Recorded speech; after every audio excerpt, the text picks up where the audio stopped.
Track 57. While fracking is being used around the world, we've seen that there are serious concerns about it. What's clear is that fracking isn't the answer to the growing worldwide need for energy, as countries increase their consumption. Already, the amount of carbon dioxide in the atmosphere has reached 400 parts per million.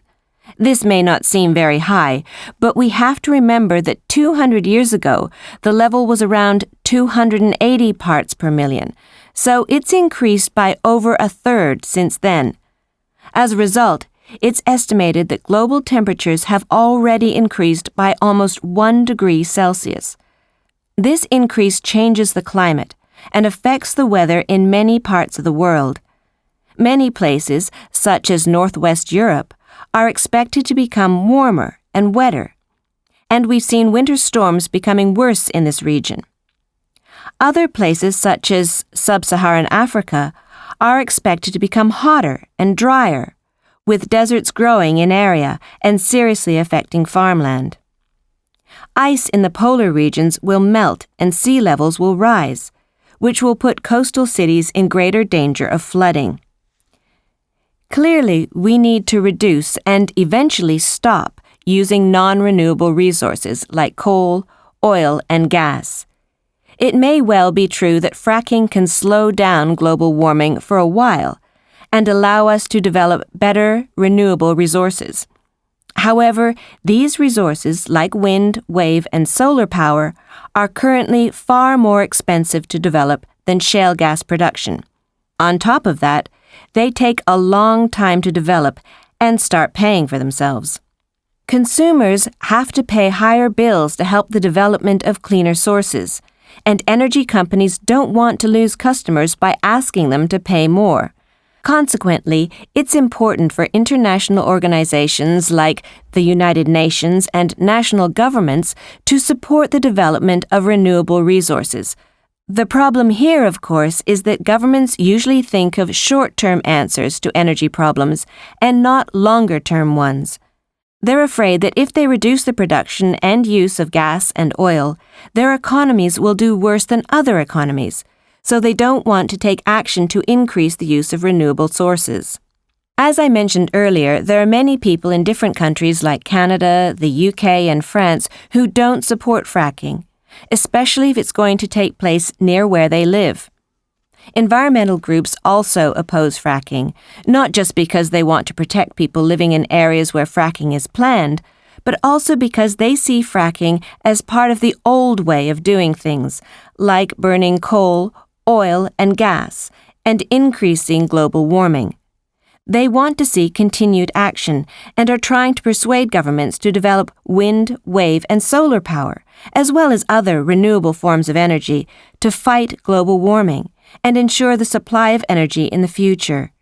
Certainly, coal, oil, and gas will run out one day, and if we haven't developed other forms of renewable energy, we'll then have serious problems with supplying energy to the growing world population, and the problems of fracking will seem relatively unimportant. Track 47. Listening. Task Type 4.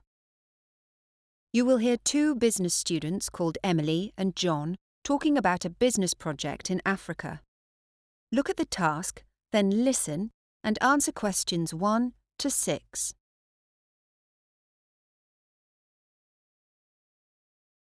So, John, the tutor wants us to write a joint report.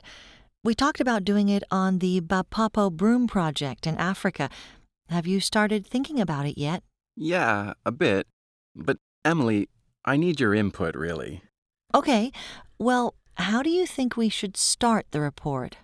I guess we should describe the project and why we first became interested in it? Well, it's a business project, isn't it? In the village of Bapoppo, which is in Central Africa. And the idea is to make brooms, for sweeping the floor. They'd been making these brooms in Bapoppo for generations on a small scale and selling them locally. Exactly. Very simple. Very obvious in some ways. Many small communities in developing countries are working on similar ideas. But the thing is, this one has done so well, hasn't it? In terms of employment and profits. That's what attracted me to it. Yeah, me too. But there's been hardly any press coverage. It's not well known at all. But that's what makes it such a good topic for our report. Something a bit different. Good point. So then in the report, maybe we should start off by talking about the location. Yes, the village of Bapoppo itself. Well, the local people had never been involved with a business project like this before. They just made brooms for local use. They were a bit suspicious. But in the surrounding countryside, a species of tree called fireweed grows wild. You find it everywhere, and its small branches are ideal for making brooms. So you couldn't have found a better place, because what you needed was right there. Except the roads are so terrible, so they'd never thought about wider markets. That's true. Then I think we should write about the local government in Bapoppo, which was important in the early stages of setting up the project. Well, yeah, important all right, but for the wrong reasons. Because they said they were all in favor of the Broom project, but then seemed to do everything they could to stop it going ahead. How can you explain that? It doesn't make sense, does it? The much talked about financial contribution never actually came about, did it? No. Puzzling, really. But the next thing was a group of villagers took their brooms to a regional trade fair being held in the capital. That helped a lot. Because at the trade fair, they started to get some international interest. They started to get orders from countries in Asia and Europe. It showed the villagers that the demand was there, if they could only produce more brooms. Right. So on the basis of that, the villagers set up a training program in Bapoppo, didn't they? So they could increase the workforce and produce more brooms. Yeah, and it cost about $5 per person to take part. That might not sound like much, but actually, it was a lot of money in that part of the world. Yes, it was. What I liked, though, was that they encouraged husbands, wives, their grown-up children, whole groups of relatives to get trained up so as to generate some income for the whole household. Yeah, I thought that was a great idea, too. And actually, the training was quite basic. Most of the villagers already knew how to make the brooms anyway. It was more about standardizing the design. So all the workers were making an identical product. Nothing too difficult. Okay, that's a good point to make in our report.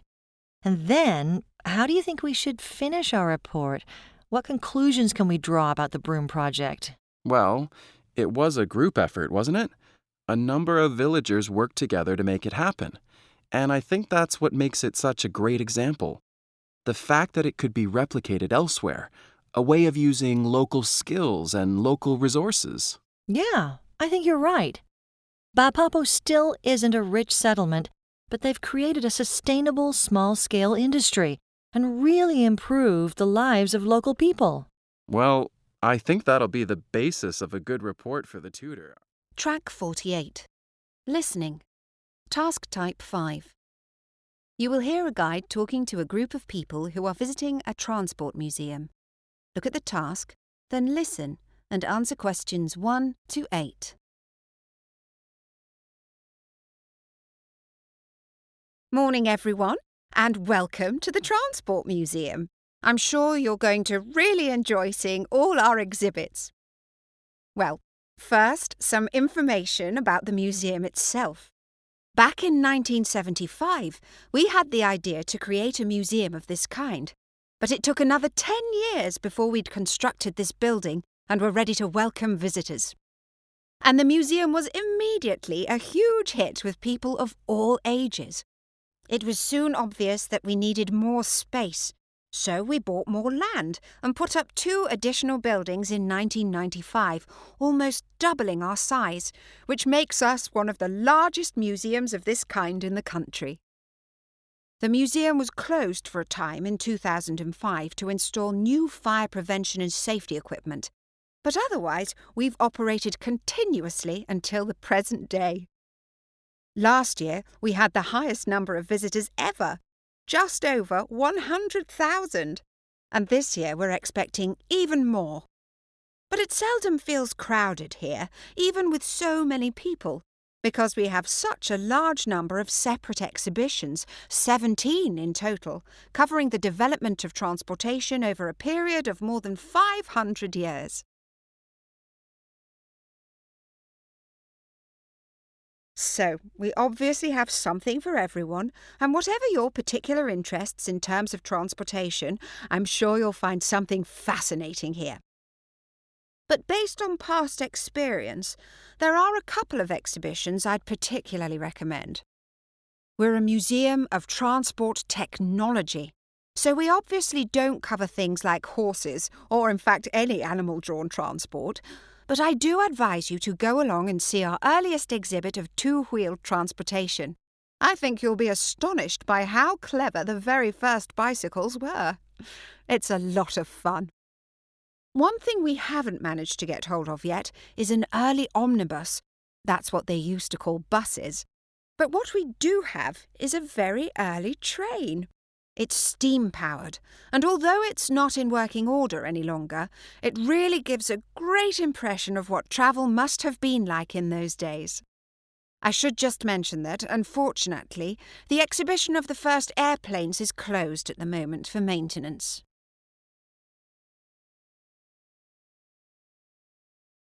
Now, in terms of the museum rules, we do have a few do's and don'ts.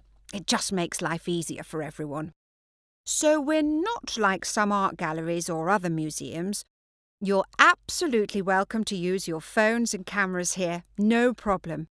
But you should understand, we are a working transport museum. There are cars, bikes and all sorts of other transport moving around here, so walking only, please. No rushing about, especially you children. We've got a cafe here on site, and lots of drinking fountains if you're hungry or thirsty, but please, no cigarettes or tobacco at all. The whole museum is smoke-free. But the great thing is, with these sorts of exhibits, you can climb onto most of them and really explore them, which makes it a different kind of museum experience. So, what plans does the museum have for the future? Well, we've got lots of exciting ideas. We are limited in that there's no room for further construction of additional exhibition halls on this site, but we are very aware that at present there's not enough focus on transportation at sea, so that's something we intend to develop very soon. And our recent creation of the Mission to Mars exhibit just goes to show how popular these new initiatives are. We also hope to invite some experts in one particular field of transportation to come in and give talks to visitors, to really bring some of our exhibits to life. We also hope to reduce the cost of an entry ticket, so that just about everyone will be able to buy one. Well then, that's just about all I've got to say, but if anyone has any questions before you begin to look around... As you listen to the first part of the conversation, answer questions 1 to 5.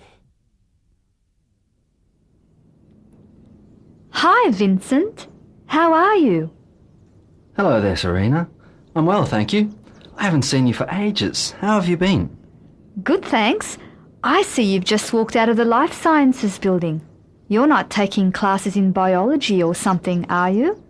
I thought you were studying sociology. I am studying sociology, Serena. I was just visiting a friend of mine who's doing research in biochemistry. Actually, I'm on my way to lunch, and then I've got a lecture. Oh, well, look, I was just going to have a bite to eat as well. Shall we have something together?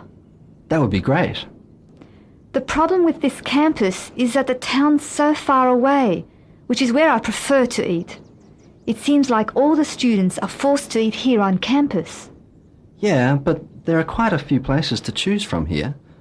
What if we go to the Student Union cafeteria? I go there sometimes. At least it's cheap. Yes, the Union cafeteria is cheap, Vincent, but you get what you pay for. That's one place I try to avoid as much as possible. I only go there when I'm low on money or when they have live music. Besides, it's too crowded around lunchtime and... All right, I know. How about the Aztec Grill? Do you know that one? It's on the 3rd floor of the Arts Centre. The Aztec Grill, huh? I think I've seen it, but I've never been there. Doesn't it specialise in Mexican food or something? Yes, it's pretty spicy. Do you like spicy food? Actually, I love spicy things, but I shouldn't be eating them at the moment. I just got over a stomach flu, so I prefer something mild. I haven't got a problem with that. I guess I better let you pick a place then. Where would you like to go? How about the Luxor Cafe? The Luxor Cafe. You know, I've been on campus for over 2 years and I don't think I've ever heard of it. Where is it? It's in the garden, behind the horticulture annex. The horticulture annex. That's in the northwest part of campus, isn't it? No, it's south of the observatory. So it's near the football field then, behind Car Park C? Not quite that far south. It's west of the law library. Oh, right. I think I know where that is. It's not very far at all. Let's go.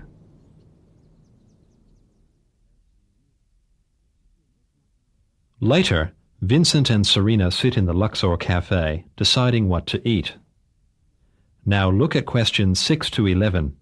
One example has been done for you.